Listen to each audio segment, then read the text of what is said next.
নমস্কার, আমি প্রদীপ কুমার সেন @প্রদীপ শাস্ত্রী। দর্শক বন্ধুদের আমার চ্যানেলে সুস্বাগতম। 2024 সাল তুলা রাশির জাতক জাতিকাদের জন্য খুবই গুরুত্বপূর্ণ হতে চলেছে। অতএব ভিডিওটিকে স্কিপ না করে সম্পূর্ণ ভিডিওটি দেখার চেষ্টা করুন।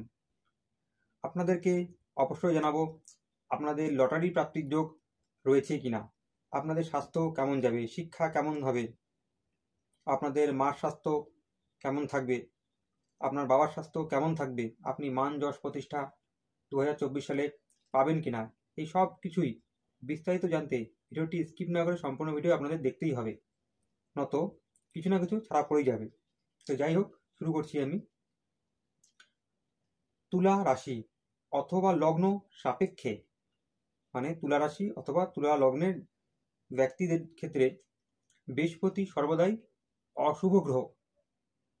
জ্যোতিষশাস্ত্রে বৃহস্পতিকে একটি শুভ, সাত্ত্বিক, নৈসর্গিক শুভ গ্রহ বলা হয়েছে। যেহেতু তুলা রাশি বা তুলা লগ্নের অধিপতি গুরু শুক্রদেব, ইনি দৈত্যদের গুরু। ইনি সর্বদাই দৈত্যদেরকে বুস্ট আপ করার চেষ্টা করে, অর্থাৎ দৈত্যদেরকে স্বর্গের রাজা বানানোর চেষ্টা করতেন প্রাচীনকালে। আর দেবগুরু বৃহস্পতি দেবতাদেরকে বুস্ট আপ করার চেষ্টা করতেন, তাদের স্বর্গের সিংহাসন বজায় রাখার চেষ্টা করতেন, তাদেরকে উপযুক্ত পরামর্শ দিয়ে, তার নিজের জ্ঞান এবং শক্তি দিয়ে। দুজনের মধ্যেই নীতিগতভাবে শত্রুতা রয়েছে। বুঝতেই পারছেন, শুক্রদেব তার শিষ্যদেরকে স্বর্গের রাজা করার চেষ্টা করতেন, আর দেবগুরু বৃহস্পতি সর্বদাই চেষ্টা করতেন কি করে দৈত্যদেরকে আটকানো যায়, অর্থাৎ শুক্রকে আটকানো যায়। এই নিয়ে দুয়ের মধ্যে একটা দ্বন্দ্ব প্রতিনিয়তই ছিল। তা আপনারা বিভিন্ন শাস্ত্র ঘাটলে অবশ্যই জানতে পারবেন, এবং বিভিন্ন অনুষ্ঠানেও আপনারা দেখেছেন তার কিয়দংশ শাস্ত্র পড়লে আরও বিস্তারিতভাবে জানতে পারবেন। বৃহস্পতি কোনো সময়ই কোনোভাবেই সাধারণত তুলা রাশি বা লগ্নের ব্যক্তিদেরকে শুভ ফল প্রদান করে না। তুলা রাশি থেকে তৃতীয় ঘর বৃহস্পতির, এই ঘরটিকে খুব ভালো হিসেবে নেওয়া হয় না, তবে এখান থেকেও কিছু ভালো বিচার করা হয়, ভালো জিনিসের বিচার হয়। আবার বৃহস্পতি আপনার ষষ্ঠ ঘরের অধিপতি, মীন রাশি ষষ্ঠ ঘর। ষষ্ঠ ঘর থেকে রোগ, ঋণ, রিপু, গুপ্ত শত্রুতা, সিনিয়র দ্বারা হ্যারাসমেন্ট, কোর্ট কেস ইত্যাদি ইত্যাদির বিচার করা হয়, সব বাজে জিনিসগুলোর বিচার করা হয়। এই ঘর থেকে আপনারাই সব বাজে জিনিসগুলো পান বৃহস্পতির মাধ্যমে। কখনো বেশি দেয়, কখনো কম দেয়। তবে 6 হাউস থেকে 3rd হাউস একটু ভালো, কিন্তু 6 হাউসে ম্যাক্সিমামই খারাপ। তবে 6 হাউস যদি কারো ফেভার যদি পড়ে যায়, সেক্ষেত্রে কিন্তু অবশ্যই শুভ হয়। সাধারণত ফেভার খুব কমই করে। শাস্ত্রে বলা হয়েছে দেবগুরু বৃহস্পতির দৃষ্টিতে অমৃত রয়েছে, তিনি যেখানে দৃষ্টি দেন সেখানে শুভ হয়, সেই জায়গায় বৃদ্ধি হয়। উনি অশুভ করলেও উনি যেখানেই বিরাজমান হন না কেন, আপনার রাশি বা লগ্ন সাপেক্ষে যেখানেই তার দৃষ্টি পড়ে সেখানে কিন্তু অবশ্যই শুভ হয়। এই গ্রহ বৃহস্পতির শুভ দৃষ্টিতে এই বছর আপনাদের অনেক উন্নতি হওয়ার সম্ভাবনা রয়েছে, আমূল পরিবর্তন আসবে আপনাদের জীবনে। যেই গ্রহ আপনাদের প্রবল বিরোধী, সেই নিজেই যদি আপনাদেরকে কিছু দিতে যদি চায়, বিরোধ করা যদি বন্ধ যদি করে দেয়, তাহলে আপনাদের অমঙ্গল আর হবে কোন জায়গা থেকে? অটোমেটিক্যালি তো আপনাদের মঙ্গল হবে। পরের বিষয়ে যাবার আগে আপনাদের কাছে আমার বিনীত অনুরোধ, দেখুন ভিডিওর নিচে একটি লাল অথবা কালো রঙের মোটা লেখা রয়েছে সাবস্ক্রাইব, সেখানে টাচ করে অবশ্যই চ্যানেলটিকে সাবস্ক্রাইব করুন যদি আপনি আমার চ্যানেলে নতুন এসে থাকেন। তাহলে পাশে থাকা অল নোটিফিকেশন অপশনটিকে টাচ করে বা প্রেস করে রাখুন পরবর্তী ভিডিওর লিঙ্ক পাওয়ার জন্য।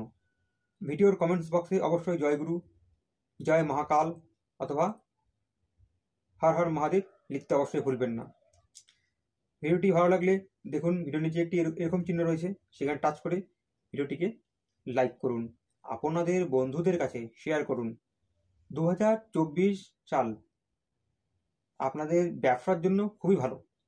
যারা ব্যবসা করছেন তুলা রাশির জাতক জাতিকা, ব্যবসার জন্য 2024 সাল আপনাদের অবশ্যই শুভ।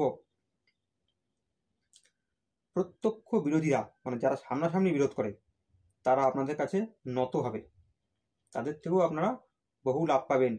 আগে বিরোধ করেছে বলে 2024 সালে আপনি তাদের থেকে মুখ ঘুরিয়ে রাখবেন তা না। আপনি তাদেরকে ফলো করুন, তাদেরকেও কন্ট্রোলে আনার চেষ্টা করুন। তারা কন্ট্রোলে আসবে এবং আপনাকে একটি ভালো লাভ দেবে, এমনটি আমি মনে করছি। ছোটো মোটো যাত্রা দেশের মধ্যে আপনাদের হতে পারে কোন তীর্থক্ষেত্রে, এতে কোনো সন্দেহ নেই। স্ত্রীর সাথে সুসম্পর্ক আপনার বজায় থাকবে, কোনো মতবিরোধ হওয়ার সম্ভাবনা নেই। বৈবাহিক জীবনে বিশেষ কোনো বাধা উৎপন্ন হওয়ার সম্ভাবনা নেই, তবে একটু স্ত্রীর স্বাস্থ্যের দিকে ধ্যান রাখুন যদি আপনি পুরুষ হন তাহলে। আর স্ত্রী জাতি হলে তাহলে আপনার স্বামীর স্বাস্থ্যের দিকে একটু ধ্যান রাখুন। হেলথ খারাপের কারণে বৈবাহিক জীবনে একটু বাধা উৎপন্ন হতে পারে, আদারওয়াইজ কোনো ঝগড়া ঝামেলার সম্ভাবনা নেই। নিয়মিত ব্যায়াম, এক্সারসাইজ, যোগা করুন, এতে হেলথ আপনাদের ভালো থাকবে। রোগ ব্যাধির মধ্যে লিভার ট্রাবলস থেকে নিজেকে সুরক্ষিত রাখার চেষ্টা করুন। সেই সমস্ত জিনিস গ্রহণ করবেন না যা স্বাস্থ্যের পক্ষে ক্ষতিকারক। সাত্ত্বিক আহার গ্রহণ করুন, সাত্ত্বিক চিন্তাধারা রাখুন, তাহলে নেগেটিভ বৃহস্পতি অটোমেটিক্যালি আপনাদের সঙ্গে পজিটিভ করবে। বৃহস্পতি থেকে আপনাদের একটি দৃষ্টি পড়বে একাদশ ঘরে, সিংহ রাশিতে, তার মানে অটোমেটিক্যালি এখানকার পাওয়ার বৃদ্ধি হবে। একাদশ থেকে কি বিচার করা হয়? আমাদের জীবনের সফলতা, আয়, সাকসেস, মনের ইচ্ছা পূর্ণ।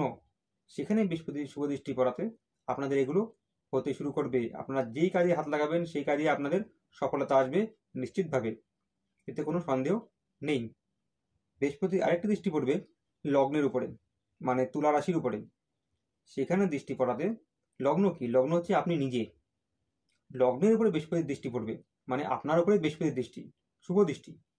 বৃহস্পতির শুভ দৃষ্টি আপনাদের উপর পড়াতে, যে বৃহস্পতি নেগেটিভ কিন্তু বর্তমানে আপনার জন্য পজিটিভ, শুভ দৃষ্টি পড়াতে আপনাদের শরীরে কোনো রকম রোগ ব্যাধি উৎপন্ন হবার সম্ভাবনা নেই। মান, যশ, প্রতিষ্ঠা প্রতিনিয়ত বৃদ্ধি পাবে। তবে একটি কথা, গুরুজন ব্যক্তিদের সঙ্গে খারাপ আচরণ করবেন না, করলে বৃহস্পতি নেগেটিভ হবে। এরা হচ্ছে দেবগুরু বৃহস্পতির প্রতিনিধি, যেমন মাস্টার মশাই, সমাজে প্রতিপত্তিশালী ব্যক্তি, গুরুজন ব্যক্তি। এনাদের সাথে একটু ভালো ব্যবহার করুন। সে আপনার বাড়ির লোকও হতে পারে, বাইরের লোকও হতে পারে। এই ক্ষেত্রে অ্যালার্ট থাকুন। এরা হচ্ছে বৃহস্পতির প্রতিনিধি। এদের সঙ্গে খারাপ আচরণ করলে মনে করুন যে আপনি বৃহস্পতির লোকের সঙ্গে খারাপ আচরণ করছেন, তখন অটোমেটিক্যালি বৃহস্পতি, ভালো বৃহস্পতিও নেগেটিভ করবে। যে কোনো প্রতিযোগিতায় আপনি সফল হবেন, তার কারণ বৃহস্পতি আরও একটি দৃষ্টি ধনুরাশি নিজের ঘরে আপনার থার্ড হাউসে পড়বে। থার্ড হাউস হচ্ছে আপনার প্রতিবেশী। এখান থেকে প্রতিযোগিতার বিচার করা হয়। যে কোনো প্রতিযোগিতা, আপনি কোনো চাকরির পরীক্ষা দিচ্ছেন বা কোনো কলেজ বা স্কুল লেভেলে পরীক্ষা দিচ্ছেন, এগুলো একটি প্রতিযোগিতা যার মাধ্যমে পাস ফেল হয়। তো এই ক্ষেত্রেও আপনারা সফল হবেন, শুধু ভালো করে চেষ্টা করুন। ফেল হবার বা অসফল হওয়ার সম্ভাবনা আপনাদের নেই। যদি কোনো চাকরির পরীক্ষা 2024 সালে যদি দেন, ভালো করে পড়াশোনা করে প্রপার নলেজ নিয়ে, আপনি অবশ্যই সফল হবেন। ফেল হওয়ার সম্ভাবনা নেই। ফেল হওয়ার সম্ভাবনা নাই বলে আপনি যদি ফর্ম ভরে আর পড়াশোনা না করে যদি পরীক্ষা দিতে চলে যান, তো এই ক্ষেত্রে সেটা হবে না। আপনাকে পড়াশোনা করে পরীক্ষা দিতে হবে, আপনি অবশ্যই সফল হবেন। থার্ড হাউস থেকে বিচার করা হয় আপনাদের প্রতিবেশীর সাথে আপনাদের সুসম্পর্ক 2024 সালে বজায় থাকবে। কোনো প্রতিবেশীর সাথে দীর্ঘকাল ধরে কোনো রকম মনোমালিন্য যদি হয়ে থাকে, দেখবেন 2024 সালে রিইউনিয়ন হবে। আপনাদের বল, সাহস, পরাক্রম দেবগুরু বৃহস্পতির মাধ্যমে বৃদ্ধি পাবে। ভয়ও একটি রিপু। 6 হাউস থেকে ভয়ের বিচার করা হয়। 6 হাউস থেকে কাম, ক্রোধ, লোভ, মোহ, মদ, মাসাত, ভয়, এসব কিছু বিচার করা হয়। যত রকম বাজে জিনিস যা আমাদেরকে টেনে খারাপের দিকে নিয়ে যায়, সব কিছুর বিচার 6 হাউস থেকে করা হয়। কিন্তু থার্ড হাউসে বৃহস্পতির দৃষ্টি পড়াতে, সেই বৃহস্পতির দৃষ্টি পড়াতে আপনাদের বল, সাহস, পরাক্রমের বৃদ্ধি হবে। আপনারা নিজেদেরকে সাহসী বলে মনে করবেন, কনফিডেন্স লেভেল আপনাদের হাই হবে। যে কোনো কাজ পরাক্রমের সাথে করবেন। কোনো একটা কাজ করতে গেলে সেই কাজকে আপনারা করে সাকসেস হয়ে ফিরে আসবেন। এমনটি আপনাদের সঙ্গে 2024 সালে হতে চলেছে। দর্শক বন্ধুগণ, আশা করি আপনারা তখন চ্যানেলটিকে সাবস্ক্রাইব করে দিয়েছেন এবং অল নোটিফিকেশন অপশনটিকে অ্যাক্টিভ করে নিয়েছেন। লাইক, শেয়ার, কমেন্টসও আপনারা করে দিয়েছেন। আর যদি না করে থাকেন, অনুগ্রহ করে দিন। শনি মহারাজ আপনাদের তুলা রাশি থেকে পঞ্চম ঘরে বিরাজমান, অর্থাৎ আপনাদের প্রেমের স্থানে। শনিদেব একজন যোগী কিন্তু সাংসারিক, উনি বিয়েও করেছেন, গুলিক নামে ওনার এক সন্তানও রয়েছে শাস্ত্র অনুযায়ী। তো উনি সংসারের সর্বকর্মতেই উনি লিপ্ত রয়েছেন। উনি কোনো কিছুর মোহে পড়তে অভ্যস্ত নন। প্রেম ভালোবাসা বিশেষ উনি পছন্দও করে না। উনি কর্তব্যনিষ্ঠ, কর্তব্যপরায়ণ, বিচারক, পাপ পুণ্যের বিচারক, কর্মফলদাতা এবং কর্মের কারক। যারা বিবাহিত বা বিবাহিতা তাদের মধ্যে প্রেম ভালোবাসার কোনো ঘাটতি হবে না। প্রেম ভালোবাসার সম্পর্ক বজায় থাকবে। আর প্রেম ভালোবাসা করতে না চাইলে শনিদেব কান ধরে করাবে। উনি আবার এটা পছন্দ করে না স্বামী স্ত্রীর মধ্যে ঝগড়াঝাটি অশান্তি হবে। তবে হ্যাঁ, বর্তমান মডার্ন টাইমে যেগুলো হয়, দেখা যাচ্ছে যে কেউ পার্কে গিয়ে প্রেম করছে, সিনেমা দেখতে গিয়ে প্রেম করছে বা ঘুরতে গিয়ে প্রেম করছে, শনিদেব এগুলো পছন্দ করে না। তবে হ্যাঁ, কেউ যদি একনিষ্ঠভাবে কোনো রকম গিল্টি না নিয়ে মনে প্রেম যদি করে এবং প্রেম করার পরে আজীবন সেটিকে পালন করতে সাহস যদি রাখে যে কোনো পরিস্থিতিতে, তাহলে সেক্ষেত্রে শনিদেব আপনাদেরকে অবশ্যই সহায়তা করবে। গিল্টি নিয়ে চেষ্টা করলে কিন্তু ভাগ্যে দুঃখ আছে। তো যাই হোক, এই বিষয়ে বিশেষ কিছু বলতে চাই না, অনেকে মাইন্ড করতে পারে বিষয়টি। আমি হালকা হিংস দিয়ে দিলাম। সন্তানের দিক থেকে আপনাদের শুভ। যেই রাহুকে দেখে সবাই ভয় পায়, যে সূর্য সকালে উঠে পুরো জগৎকে আলোকিত করে, সেই সূর্যদেবও রাহুকে দেখে ভয় পায়। নির্দিষ্ট সময় পর রাহু সূর্যদেবকেও গ্রাস করে নেয়। যদিও রাহু তুলা রাশি ক্ষেত্রে বিশেষ কোনো ঘাতক হয় না, কারণ রাহু হচ্ছে শুক্রের শিষ্য, কিন্তু কোনো কোনো ক্ষেত্রে শুক্রকে এফেক্ট অবশ্যই করে। তবে রাহু যখন 6th হাউসে যখন থাকে তখন কিন্তু শত্রুর নাশ হয়। প্রবল বেগে আপনি নিজেই শত্রুকে নাশ করতে সক্ষম হন, শত্রুকে দাবিয়ে রাখতে সক্ষম হন। আমি আগে বলেছি আপনার কোনো শত্রুর সাথে রিইউনিয়ন আপনার হবে, আর যদি না হয় তাহলে কিন্তু শত্রুর নাশ অবশ্যই হবে। রাহু নাশ করেই ছাড়বে। 6th হাউসে রাহু থাকলে প্রচুর অর্থ দেয়। একদিকে বৃহস্পতি শুভ দৃষ্টিতে যেমন অর্থপ্রাপ্তি হবে, অন্যদিকে কিন্তু রাহুর প্রভাবে কিন্তু আপনার অনেক অর্থপ্রাপ্তি হবে। যারা মদ, চামড়া, সমুদ্রজাত দ্রব্য, দালাল, জমির দালালি, গাড়ির দালালি, যে কোনো প্রপার্টির দালালি বা যে কোনো জিনিসের দালালি, লটারির ব্যবসা, ক্যাসিনোর ব্যবসা, যেগুলো সমাজে ঘৃণিত কাজ, এই সমস্ত কাজের সঙ্গে যারা যুক্ত রয়েছেন তারা অবশ্যই লাভবান হবেন। যারা লটারি ব্যবসা করছেন, লটারি ব্যবসাতে আপনাদের প্রবল উন্নতির যোগ রয়েছে। এই 2024 সালে কোনো তুলা রাশি জাতক জাতিকা যদি লটারি ব্যবসা করছেন, 2024 সালে আপনাদের অবশ্যই লাভের সম্ভাবনা রয়েছে। আপনার দোকানে লটারি ফাটার সম্ভাবনা রয়েছে। আর যেই সমস্ত জাতক জাতিকারা লটারি ব্যবসা করেন না কিন্তু লটারি কাটতে অভ্যস্ত, তাদেরও লটারিতে প্রাপ্তিযোগ রয়েছে। যেই রাহু দুর্ঘটনার জনক মানে হেড, সে যখন 6th হাউসে আপনাদের থাকবে, 6th হাউস থেকে 6 এর নেগেটিভিটি সেটাকে সে নষ্টই করে দেবে। আর এমনিতে যখন আপনাদের সঙ্গে শুভ করতে যাচ্ছে, আপনাদের সঙ্গে কোনো দুর্ঘটনা ঘটার সম্ভাবনা 2024 সালে নেই। তুলা রাশির এবং আপনাদের অষ্টম ঘর বৃষ রাশির অধিপতি শুক্র, তো লগ্নের উপর শুভদৃষ্টি যখন পড়ে গেছে আপনাদের, তো অষ্টমের নেগেটিভিটিও আপনাদের উপরে কোনো প্রভাব ফেলতে পারবে না, আপনারা নিশ্চিত থাকুন। অর্থের যথেষ্ট স্থিতি হবে আপনাদের 2024 সালে। শিক্ষার ক্ষেত্রে ছাত্রদের জন্য চিন্তা করার কিছু নেই। 2024 সাল আপনাদের শিক্ষায় কোনো বাধা উৎপন্ন হবে না। খালি মনোযোগ সহকারে পড়াশোনা করুন, বড়দের কথাকে অমান্য করবেন না। ছাত্র ছাত্রীদের ক্ষেত্রে এটি প্রযোজ্য। যারা উচ্চশিক্ষা গ্রহণ করছেন বা করবেন 2024 সালে, তাদের ক্ষেত্রে কিন্তু খুব সমস্যা হতে পারে। আপনাদেরকে একটু অ্যালার্ট থাকতে হবে।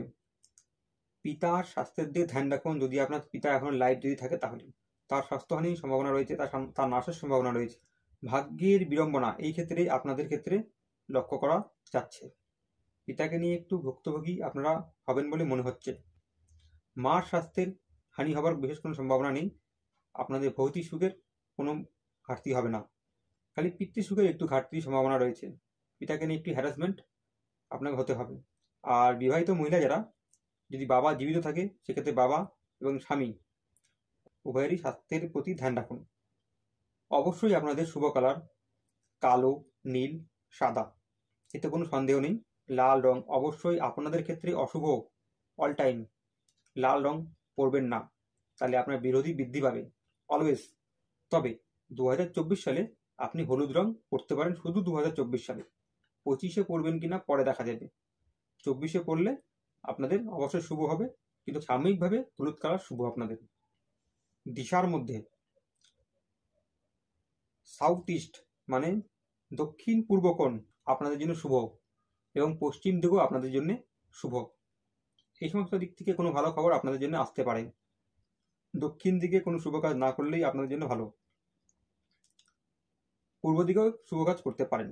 দর্শক বন্ধুগণ, আশা করি আপনারা এতক্ষণ চ্যানেলটিকে সাবস্ক্রাইব করে দিয়েছেন, লাইক কমেন্ট শেয়ার অবশ্যই করে দিয়েছেন। পুনরায় আবার একটি গুরুত্বপূর্ণ ভিডিও নিয়ে আপনাদের সামনে উপস্থিত হব। ততক্ষণের জন্য নমস্কার।